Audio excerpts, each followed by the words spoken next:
Hi Puthuyugam viewers, welcome to Kollywood uncut with me Farina. உலக cinema வரிசையில் Hollywood movies, Italian movies, Korean movies தான் இருக்குது அப்படின்னு சொல்லுவாங்க. ஆனால் இந்தியாவில் தான் அதிகப்படியான மூவிஸ் ரிலீஸ் ஆகுது. அதில் தரமான மூவிஸும் இருக்குது. குறிப்பாக சொல்லணும்னா தமிழ் சினிமாவை சொல்லலாம்.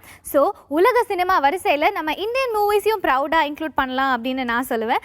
ஸோ சினிமா ரிலேட்டடான ஃபங்க்ஷன்ஸ் தான் நம்ம ஷோவில் பார்க்க போகிறோம். ஸோ நிகழ்ச்சிக்கு போகலாம்.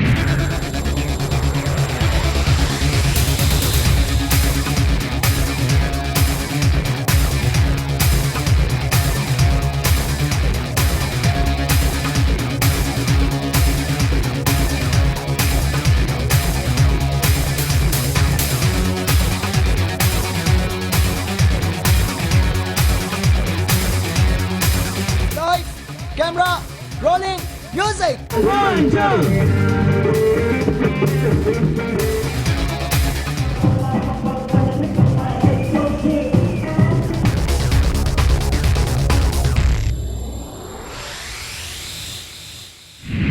சினிமாவோட ரீசெண்டான ட்ரெண்ட் என்னன்னா, மக்கள் மத்தியில் ஃபேமஸான ஃபர்ஸ்ட் லைன் பாடலையோ இல்லைனா ஃபேமஸான டைலாகையோ டைட்டிலாக வச்சுட்டாங்கன்னு வச்சுக்கோங்களேன், உடனே நம்ம எல்லாரும் அந்த படம் ரிலீஸ் ஆன உடனே தியேட்டருக்கு போக ஆரம்பிச்சிடும். ஸோ அந்த வரிசையில் இப்போ ஒரு சூப்பரான டைட்டிலை சூஸ் பண்ணியிருக்காங்க. நீ எல்லாம் நல்லா வருவடா, இதாங்க படத்தோட டைட்டில். ஸோ இந்த படத்தோடைய ஸ்பெஷலான ஒரு ஃபங்க்ஷன் தான் வந்துகிட்டே இருக்கு, பாருங்க.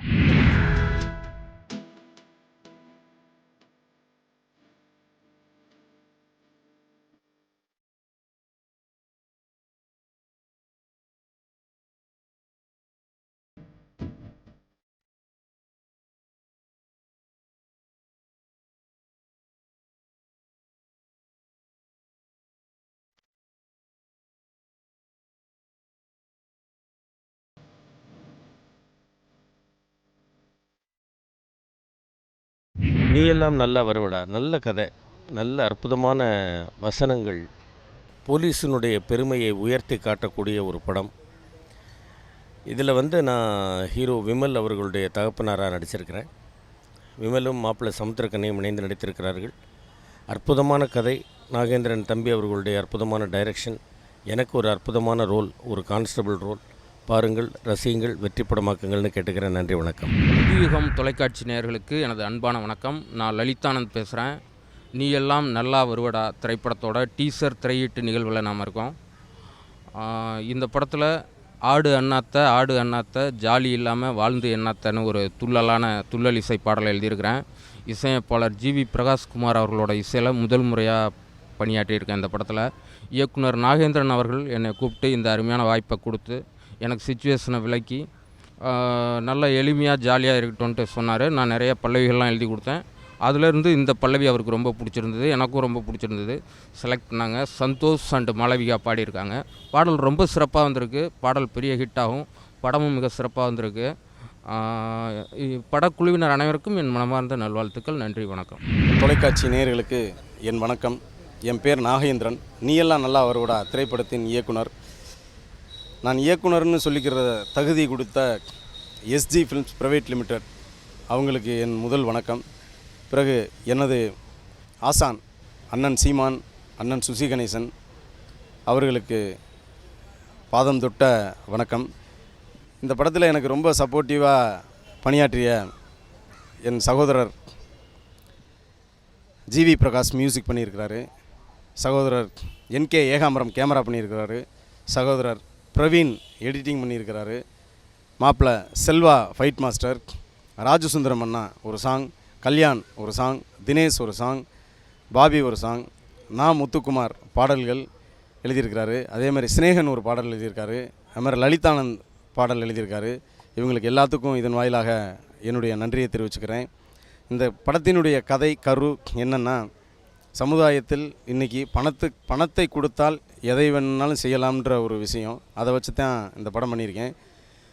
ஏன்னா பணத்துக்காக எதை வேணாலும் செஞ்சுருக்காங்க. ஏன்னா பணம் சொத்து அப்படின்னு நமக்கு இன்றைக்கி எவ்வளவோ கொலைகள், பெத்த தாய் தகப்பன் அண்ணன் தம்பி சொந்த பந்தங்கள், பணம் தான் முக்கியம்னு எல்லாத்தையும் கொண்டிருக்காங்க. அதை வச்சு தான் இந்த கதையை எழுதியிருக்கேன், இந்த படம் பண்ணியிருக்கேன். அதான் நீ எல்லாம் நல்லா அவரோட திரைப்படம். தலைப்புக்கும் படத்திற்கும் நிறையா சம்மந்தம் உண்டு. படம் பார்க்கையில் தான் தெரியும். நன்றி, வணக்கம். வணக்கம். நீ எல்லாம் நல்லா வருவடா ஒரு அற்புதமான ஒரு திரைப்படம். நிறைய ஆய்வுகளை மேற்கொண்டு எடுக்கப்பட்ட ஒரு திரைப்படம். என் நண்பன் நாகேந்திரனுடைய முதல் படம். அவனுடைய முதல் பதிவு ரொம்ப ஆழமாக இருக்கும், நான் நம்புகிறேன். இந்த படத்துக்குள்ளே நானும் ஒரு பகுதியாக இருக்கிறது எனக்கு ரொம்ப பெருமை. நான் இதில் ஒரு என்கவுண்டர் ஸ்பெஷலிஸ்ட் ஆக்ட் பண்ணியிருக்கேன். நிறைய நிஜங்களை அப்படியே உங்கள் முன்னாடி எடுத்து வைக்கக்கூடிய ஒரு திரைப்படமாக இருக்கும். பணியாற்றுவதே தெரியும் என்னுடைய ஒளிப்பதிவு. ஸோ இந்த படம் வந்து நாகேந்திரன் வந்து என்னுடைய பிரதர் மாதிரி. அவர் வந்து இந்த படத்துக்கு ஃபஸ்ட்டே கேட்டாப்பில் எப்படியும் நான் முதல் படம் பண்ணக்குள்ளே உங்களுடைய சப்போர்ட்லாம் இருந்துச்சுன்னா எனக்கு நல்ல ஒரு படமாக வரணும்னு.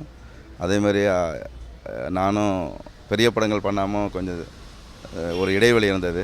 ஸோ அதில் வந்து இந்த படத்தை வந்து அவருக்கு முடித்து கொடுத்துருக்குறோம்.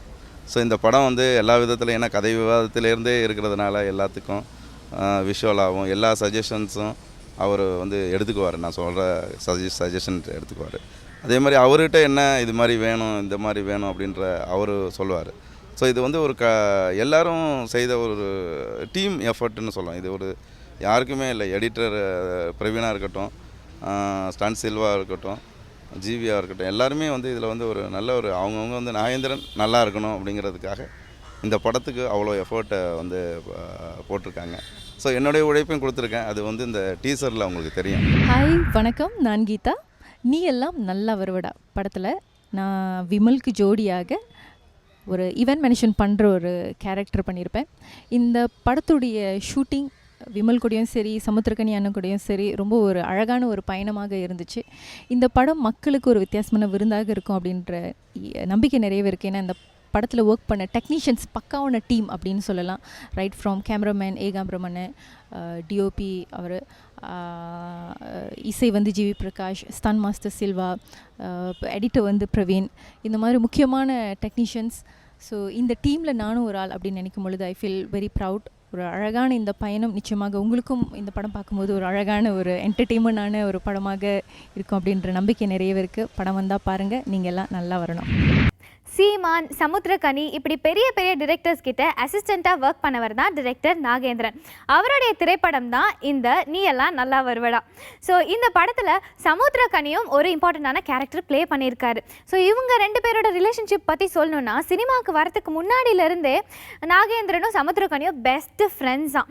ஸோ இந்த படத்தோட கதையை பற்றி சொல்லணுன்னா, கூலிப்படையை பேஸ் பண்ணி எடுத்துக்கிற ஒரு சப்ஜெக்ட் தான் இந்த திரைப்படம். ஸோ தொடர்ந்து இந்த படத்தோடைய டீசர் லான்ச்சை பார்க்கலாம். நாகேந்திரன் படம் பண்ணியிருக்காருன்னு போது தம்பி ரொம்ப சந்தோஷமான விஷயம். ஏன்னா ரொம்ப விளையாட்டுத்தனமாக இருந்துருவாருன்னு கூட நான் ஃபீல் பண்ணிட்டுருக்கேன். இயக்குநர் சங்கத்தில் செயற்குழு உறுப்பினராக அவர் தேர்தல் நின்று வெற்றி பெற்றதுலேருந்து எனக்கு கொஞ்சம் நெருக்கமாக அவரோட பழகிற வாய்ப்பு இருக்குது. அதனால் இந்த படத்தை நான் நிச்சயம் கொஞ்சம் அதிகமாக தான் எதிர்பார்க்குறேன். நாகேந்திரன் பேசினார், நிறைய விஷயங்கள் மேலே கருத்து உள்ளவர். அதில் இந்த படத்தில் எப்படி கையாண்டுருக்கான்றது ஒரு எதிர்பார்ப்பு நம்மகிட்ட இருக்குது. இது மாபெரும் வேலை. ஒரு டைரக்டரை வந்து ஒரு படத்தை வந்து முடித்து அந்த படமாக கொண்டு வர்றதுக்கு ஒரு பெரிய சக்தி வேணும். அது இல்லாத யாருமே அதை வந்து அவ்வளோ விளையாட்டு இல்லை. உண்மையிலே சரியான ஒரு படம் பண்ண எல்லாருக்குமே அந்த ஃபீல் தெரியும். அது என்ன ஸ்டைலாக ஃபிலிமாக இருந்தால் சரி தான், அது வெற்றிமாறன் ஸ்டைலாக ஃபிலிமாக இருந்தால் சரி தான், ஜனநாயக ஸ்டைல் ஃபிலிமாக இருந்தால் சரி தான், ஹரி ஸ்டைலாக ஃபிலிமாக இருந்தால் சரி தான், எல்லாத்துக்கும் ஒரு மாபெரும் ஒரு பெரிய வேலை செஞ்சு முடித்தா மட்டும்தான் அதை முடித்து கொண்டு வர முடியும். அதுக்கு பெரிய சக்தி வேணும். இவ்வளோ விளையாட்டாக இருக்கிற ஒருத்தர் இவர் எங்கே ஒரு ஷாட்டு கூட எடுக்க முடியாதுன்னு நினச்சா ஒரே ஷாட்டில் இப்படி ஒரு எடுத்திருக்காரு. அது பெரிய ஆச்சரியமாக இருந்துச்சு. லிங்குசாமி சார் சொன்ன மாதிரி ரொம்ப விளையாட்டுத்தனமாக இருப்பார் நாகேந்திரன். நாங்களும் படம் எப்படி எடுப்பார் அப்படின்ற ஒரு சின்ன சந்தேகத்தில் தான் இருந்தோம். பட் அவர் கதை சொன்ன விதத்துக்கும் ரொம்ப படபடன்னு ஒரு 20 நிமிஷத்தில் கதையை சொல்லிட்டு போயிட்டார். ஒரு நாள் வெளில போய் என்னோடய எடிட் ரூம் வெளில நின்று பேசிகிட்டு இருக்கும்போது எடுப்பாரா இல்லையா அப்படின்ற ஒரு சந்தேகத்தில் தான் இருந்தோம். ஒரு மாதம் கழித்து படத்தை எடுத்துகிட்டு வந்து இப்போ ரஷ் போட்டு பார்க்கும்போது தான் தெரிஞ்சுது உண்மையாகவே இவர் வந்து he was really dedicated. He wanted to do this film. ஒரு நல்ல படம் எடுக்கணும் அப்படின்ற ஒரு எண்ணம் இருக்குது இவருக்கு அப்படின்னு சொல்லி.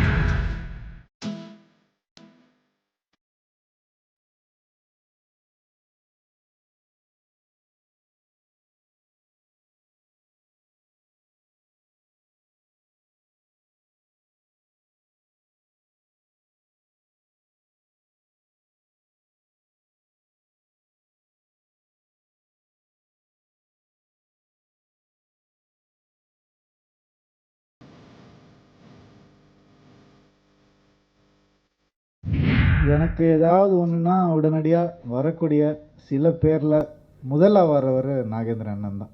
எனக்கு எதுவாக இருந்தாலும், நல்லது கெட்டது எதுவாக இருந்தாலும் முதல்ல வந்து நிற்கிறவர் நாகேந்திர அண்ணன் தான். ஸோ அந்த ஒரு நட்பின் அடிப்படையில் சகோதர பாசத்தில் தான் நான் இங்கே வந்திருக்கேன். அவர் ஒரு படம் எடுக்கிறாரு அப்படின்றப்போ சந்தோஷத்துக்கு முன்னாடி ஆச்சரியம்தான் வந்துச்சு எனக்கு. என்னது நாகேந்திரன் படம் எடுக்கிறாரா? அப்படி தப்பெல்லாம் பண்ண மாட்டார் அவர் பாட்டுக்கு ஜாலியாக இருக்கார். அவர் எதுக்கு போயிட்டு இழுத்துட்டு வந்து சினிமாவில் கொண்டு வந்து தள்ளுறீங்க, வேணாம் அப்படின்லாம் சொன்னேன் நான். ஆமாம், என்னை வந்து 10 வருஷமாக தெரியும் அவருக்கு, ஏன் என்கிட்ட வரல கதையை வச்சுக்கிட்டு அப்படின்னு. அதுதான் எனக்கு அவர்கிட்ட பிடிச்சது. என்ன தான் தெரிஞ்சிருந்தாலும் தம்பின்ற ஒரு பாசம் இருந்தாலும் அது வந்து ஒரு உதவின்னு வந்து கேட்க வரவே இல்லை என்கிட்ட. அவர் படம் ஆரம்பிக்கிறேன்னு கூட சொல்லலை என்கிட்ட. ஆரம்பித்ததுக்கப்புறம் தான் சொன்னார், ஏன் என்கிட்ட வரல, நான் உரிமையாக கேட்டேன். உரிமை இருக்கிறனால தான்டா வரல, நீ தப்பாக எடுத்துக்கூடாது அதை அப்படின்னு சொல்லி சொன்னார். ஸோ அந்த ஒரு நல்லெண்ணம் அது வந்து ஒரு அது என்ன மாதிரியானது தாட்டுன்னு தெரியல, பட் அது எனக்கு நல்லதாக தான் பட்டுது. இந்த படம் வந்து இந்த டீசர் வந்து எடுக்கிறதுக்கு ஒரு நாள் ஆச்சு. ஃபஸ்ட்டு இது ரெஃபரன்ஸ் காமிச்சாப்பில் நாகேந்திரன், இதுக்கு வந்து ஒரு எப்படியும் ஒரு 50 lakhs மேலே செலவாகும் அப்படின்னு சொன்னேன். ஒரு பட்ஜெட் கொடுத்தேன். உடனே அவர் சொன்னார், இல்லை எப்படியாச்சும் பண்ணியே ஆகணும், ஆனால் எப்படி பண்ணுறதுன்னு தெரியல. அப்புறம் ஸ்டன் மாஸ்டர் சில்வாட்ட கேட்டோம், அப்புறம் பிரவீன் கேட்டோம். ஸோ இவங்க எல்லோரும் நாங்கள் அந்த டீம் சேர்ந்து, ஏன்னா இது மோஷன் கண்ட்ரோல் கேமரா இதுமாரி நிறைய டெக்னிக்கலாக எடுக்க வேண்டிய சுச்சுவேஷன் இருந்தது. இல்லை அதெல்லாம் இல்லாமல் நார்மலாக ஃபிலிம் கேமரா ஷூட் பண்ணுற கேமராவில் தான் பண்ணோம். இதுக்கு வந்து முழுக்க வந்து எல்லா ஆர்டிஸ்ட் கனியாக இருக்கட்டும் எல்லாரும் வந்து கோஆப்ரேட் பண்ணாங்க. ஏன்னா அதான் சொன்னேன், இது வந்து ரொம்ப ரிஹர்சல், ஒரு முடி கூட அதை ஆடக்கூடாது. அதனால் அந்த இயற்கை கூட ஒத்துச்சு, இந்த மரம் கூட காற்றெல்லாம் இல்லாமல் இருந்தது அந்த ஷாட் எடுக்கக்குள்ள. ஸோ அது ரியல் ஷாட்டு. அதில் நாங்கள் சிஜி ஒர்க் பண்ணியிருக்கோம். நீ எல்லாம் நல்லவரோட படத்தில் வந்து விமலுக்கு ஜோடியாக ஒரு ஈவெண்ட் மேனேஜ்மெண்ட் பண்ணுற ஒரு பொண்ணோட கேரக்டர் பண்ணியிருப்பேன். அந்த படத்தினுடைய கேரக்டர் பேர் அமிர்தா, ஆனால் என் பேர் கீதா. இந்த கன்ஃபியூஷன் ரொம்ப நாளாகவே ஓடிக்கிட்டு இருக்கு இன்டர்நெட்டில். இந்த படத்தில் சமுத்திரக்கனி அண்ணன், விமல், அப்புறம் இந்த படத்தில் நடித்த அனுபவம் ஒரு அழகான ஒரு ஜேர்னியாக எனக்கு இருந்துச்சு. இந்த படம் பிரம்மாண்டமாக இருக்க போகுது, சிறப்பாக இருக்க போகுது, வித்தியாசமாக இருக்க போகுது அப்படின்லாம் பில்டப்லாம் கொடுக்க போகிறதில்ல. பட் மக்களுடைய எதிர்பார்ப்புக்கு தகுந்த மாதிரி வேறு மாதிரியான ஒரு விருந்தாக நிச்சயமாக அமையும் அப்படின்ற நம்பிக்கை இருக்குது. ஏன்னா அந்த படத்தில் ஒர்க் பண்ண டீம் ஒரு பக்காவான டெக்னீஷியன்ஸ் அப்படின்னு நான் சொல்லலாம். இந்த டீமில் நானும் ஒரு ஆள் அப்படின்னு நினைக்கும் பொழுது எனக்கு சந்தோஷமாக இருக்குது. நீங்களாம் நல்லவரோட எஸ்டி ஃபிலிம் சார் வச்சுருக்காங்க. எல்லாமே பெரிய பெரிய டெக்னீஷியன், எல்லாமே எல்லாம் ஒரு அண்ணன் தம்பியாக தான் ஒர்க் பண்ணோம். இதில் யாருமே வந்து ஏக அண்ணன், கனி அண்ணன், நாகேந்திர அண்ணன், எல்லாம் வில்ல அண்ணன், எல்லா அண்ணனுமே அண்ணங்க தான் எனக்கு. எல்லாமே வந்து ஒரு அண்ணன் தம்பிகளாக தான் இருந்தோம். எல்லாமே வந்து ஒரு ஒரு படமாவோ ஒரு டைரக்டர், ஒரு மியூசிக் டைரக்டர், இவர் ஹீரோ, இவர் வில்லன், இவர் வந்து இவர் அப்படிலாம் எதுவுமே பார்க்காம எல்லாம் அவங்கவுங்க வேலையை பார்த்தோம். எங்கள் பெரிய தம்பி நாகேந்திரனை வந்து எல்லாத்தையும் திரைச்சி நீட்டாக கொண்டு வந்திருக்காப்புல. படம் நல்லா வரணும். 12 மணிக்கு அடிச்சு எங்கடா இருக்கானு, நான் எங்கே இருப்பேன்னு உனக்கு தானே தெரியும் அப்படின்னு உடனே வான்னு சொன்னது ராஜசுந்தர பாண்டியன். இந்த படம் கிடைப்பதற்கு இன்றைக்கி நான் இயக்குனராக இங்கே வந்து நிற்பதற்கு என் நண்பன் ராஜசுந்தர பாண்டியன் தான் காரணம். அவனுக்கு கண்டிப்பாக நன்றி சொல்லணும். நன்றி. அடுத்து ஜிவி பிரகாஷ் மிக அழகாக மியூசிக் போட்டிருக்காரு. அதாவது அவருக்கும் என் மேலே நம்பிக்கை பெருசாக இல்லை. படத்தை எடுத்து காமிச்ச பிறகு பார்ப்போம் அப்படின்னு சொல்லி விட்டுட்டேன். கனி சொல்லிகிட்டே இருப்பான், எப்பயுமே எல்லா டெக்னீஷியனுக்கும் நீ வந்து எடுத்ததை காமின்னு. நான் யாருக்குமே காமிக்க மாட்டேன்டான்னு இருந்தேன். அப்புறம் சரி டீசரை கொடுத்து விடுவோம், டீசரை கொடுத்து விட்டேன். ஜிவி ஆஃபீஸில் எல்லாருமே வந்து யோசிச்சுருக்காங்க, இப்படி நல்லா இருக்குது, இதோட நம்ம நல்லா ஒர்க் பண்ணணும்னு ஒர்க் பண்ணி கொடுத்தாரு. அதுக்கு பிறகு சாங் வந்து எப்படின்னா, ராஜசுந்தர மாஸ்டர் வந்து இது வரைக்கும் எவ்வளவோ சாங் எடுத்திருக்காரு. ஒரு விஜயோட பிறந்தநாள் பார்ட்டியில் ராஜசுந்தரம் ஜிவியை மீட் பண்ணி இந்த மாதிரி நீ எல்லாம் நல்லா அவரோட படத்தில் அந்த சாங் ரொம்ப நல்லா இருக்குது, நல்லா பண்ணியிருக்காரு அந்த டைரக்டரு, கேமராமேன் பிச்சை எடுத்துட்டாரு, அந்த சாங் பாருங்க. உடனே மறுநாள் ஜிவி எனக்கு ஃபோன் பண்ணி உடனே இந்த சாங்கை கொண்டு வாங்க பார்க்கணும் அப்படின்னு பார்த்துட்டு இப்போ ரீஒர்க் பண்ணிகிட்டு இருக்காங்க. இந்த சாங் எடுத்ததை விட நான் நல்லா பண்ணணும்னு ரீஒர்க் பண்ணிகிட்டு இருக்காங்க அந்த சாங்கை. அதுக்கு பிறகு பிரவீனை பற்றி சொல்லணும். நான் கிடையாது டைரக்டர், அவர் தான் டைரக்டர். அந்த அளவுக்கு வந்து எல்லாமே எனக்கு எந்த ஒரு விஷயமா இருந்தாலும் பிரவீன் வந்து இதை இப்படி பண்ணுவோம், இது எப்படி பண்ணுவோம், இப்படி, அதாவது ஒரு சகோதரனை போல் எனக்கு எல்லா உதவிகளையும் எல்லா நேரங்களிலையும் எந்த நேரம் கேட்டாலும் அதை செஞ்சு கொடுத்தது என் உயிர் தோழன் பிரவீன். திருந்தடா காதல் திருடா அப்படின்னு ஒரு காதல் திரைப்படம் இன்னும் கொஞ்ச நாளில் ரிலீஸ் ஆக போகுதுங்க. இந்த படம் முழுக்க முழுக்க அரேபியாவில் எடுத்திருக்காங்க. ஸோ இந்த படத்தோடைய டீம் வந்து பார்த்தீங்கன்னா மலையாளம் டீம் தான். மலையாளம் ஃபிலிம் இண்டஸ்ட்ரியில் ஃபேமஸாக இருந்தவங்க தான் இந்த படத்தில் நடிச்சிருக்காங்க. தமிழ்நாட்டில் காதல் படம் எடுத்தாலே நம்ம விழுந்து விழுந்து ரசித்து பார்ப்போம். ஸோ இது அரேபியாவில் வேறு எடுத்திருக்காங்க. கண்டிப்பாக டிஃப்ரெண்ட்டாக இருக்கும்னு எக்ஸ்பெக்ட் பண்ணலாம். இந்த படத்தோட ஆடியோ லான்ச்சை இப்போ பார்க்கலாம்.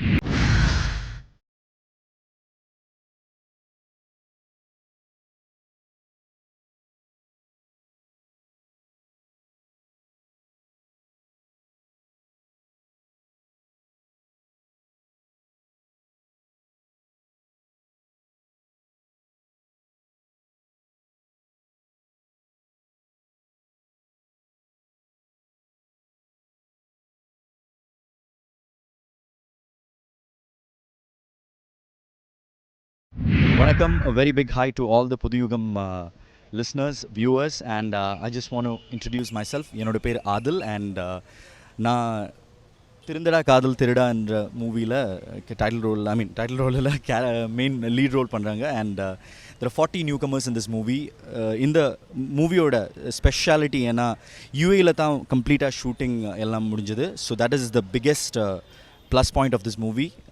அது மட்டும் இல்லை, அங்கே இருக்கிற 40 நியூ டேலண்ட்ஸை ஆடிஷனில் செலக்ட் பண்ணி தான் அவங்க இந்த மூவிக்கு காஸ்ட் பண்ணிகிட்டு இருக்கோம். So you have to support us please. It's a humble request. அது இந்த மூவியில் நான் இருக்குது Adil, and then there is Sudakshana, she is doing the lead, and there is Jubi Nayanan, Praveen Ram, Gops Brahma, Mukesh கேரளாவில் இருக்கிற very famous actor. He is doing a very pivotal role in the movie. வணக்கம், என் பேர் வந்து ஹரிகுமார். இது வந்து சனல் தோட்டம். நாங்கள் 2 பேரும் சேர்ந்து தான் இந்த படம் ப்ரொடியூஸ் பண்ணியிருக்கு. இது ஒரு நியூ ஃபேஸஸ் மூவி. அது டோட்டலாக யூஏயில் 75% யூஏயிலும் ஒரு 25% தமிழ்நாட்டிலும் ஷூட் பண்ணியிருக்கு. இதுக்கு டைரக்டர் வந்து அசோகார்நாத். அந்த ஆள் வந்து சவுத் இந்தியா ரீஜனில் ஒரு ஃபேமஸ் டைரக்டர், நேஷ்னல் அவார்டு வின்னராக இருக்கும். ஒரு ஃபேமிலி என்டர்டெய்னர். டோட்டலாக ஒரு லவ் ஸ்டோரி. அதில் நல்லா மியூசிக் பண்ணியிருக்கு ரஞ்சித் மேலப்பாட்டுன்னு சொல்லிட்டு ஒரு புது மியூசிக் டைரக்டர் நம்ம லான்ச் பண்ணுறது. அவர் நல்லா அருமையாக பண்ணியிருக்கு அந்த பாட்டு. உங்களெல்லாம் கேட்டு அதுக்கப்புறம் உங்கள் கையில் தான் இது இந்த படத்தை பற்றி எப்படி இவங்கெல்லாம். அதுக்கப்புறம் சனல் தோட்டம். அதுக்கப்புறம் இந்த ஃபிலிமோட கேமரா கூட சார் தான் பண்ணியிருக்கு. ഞാൻ അശോകാർനാഥ്. തിരുന്തടാ കാതൽ തിരുടാ വന്ന് മുതൽ എന്നോட தமிழ் படம். ഇത് ഞാൻ മലയാളത്തിൽ 5 படம் பண்ணியிருக்கு. இது என்னோட தமிழில் ஃபஸ்ட் மூவி தான். இது வந்து ஒரு துபாய் பேஸ்டு ஸ்டோரி தான் இந்த ஃபிலிம் நரேட் பண்ணுறது. இது என்னோட ஃபஸ்ட் மூவியான இதில் இந்த ஸ்டோரி அதோட டீட்டெயில்ஸ் எல்லாமே என்னோட அசோசியேட் டைரக்டர் ஸ்ரீ பாரதி சொல்லுவேன். நான் இந்த படத்தில் வசனம் எழுதி ஒரு பாடலும் எழுதியிருக்கேன். மற்றும் திரு ஆர் அசோக்நாத் அவர்களிடம் இணை இயக்குநராகவும் பணிபுரிந்திருக்கிறேன். இந்த திரைப்படத்தை பற்றி கூற வேண்டும் என்றால் இது முழுக்க முழுக்க அரபு நாடுகளில் படமாக்கப்பட்டது. திருந்தடா காதல் திருடா என்ற டைட்டில் கேட்ட உடனே எல்லோரும் நினைப்பாங்க வெறும் என்ன ஒரு காதல் கதையாக இருக்கும் அப்படின்னு நினைப்பாங்க. ஆனால் இது வந்து ஒரு காதல் கதைன்றது மட்டும் இல்லை, அதோட ஒரு 3 தலைமுறை கதைன்னு சொல்லலாம். 3 தலைமுறைன்னு சொன்னாக்கா ஒரு யங் ஏஜ் அண்ட் டீனேஜ், அதுக்கப்புறம் கொஞ்சம் ஏஜ்டு, மிடில் ஏஜ் அப்படின்னு சொல்லி ஒரு 2-3 தலைமுறைகளை வந்து பின்னணியாக வச்சுக்கிட்டுள்ள ஒரு கதை. அசோகார்நாத் சார் வந்து சொன்ன மாதிரி தேசிய விருது அப்படின்றது அதுக்கப்புறம். ஆனால் அந்த 4 படங்கள் பண்ணியிருக்காரு. அந்த படங்கள் எல்லாமே ஒரு நல்ல கண்டென்ட் ஓரியன்டான படங்கள்.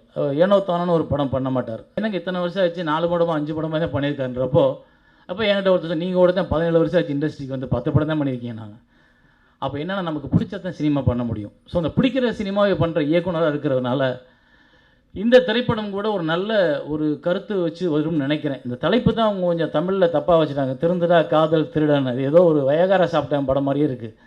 அந்த தலைப்பு தான் கொஞ்சம் தப்பாக இருக்குது. திருந்தடா காதல் திருடனா அவன் ஏதோ அயோக்கிய மாதிரியே இருக்குது. ஸோ ஒரு நல்ல ஒரு தலைப்பு வச்சுருந்தீங்கன்னா, ஏன்னா கதை நல்ல கதை, 3 ஜென்ரேஷன் பற்றிய காதல் இருக்குதுன்னு சொல்கிறீங்க. அந்த 2வது சாங் வந்து ரொம்ப பிரமாதமாக இருந்துச்சு. ஸோ நீங்கள் எல்லாருமே இந்த சினிமாவில் ஜெயிக்கணும், இந்த இயக்குனர் எல்லோரும் ஜெயிக்கணும், cameraman, and music director and singers எல்லாருமே ஜெயிக்கணும், குறிப்பாக ஹீரோயின்.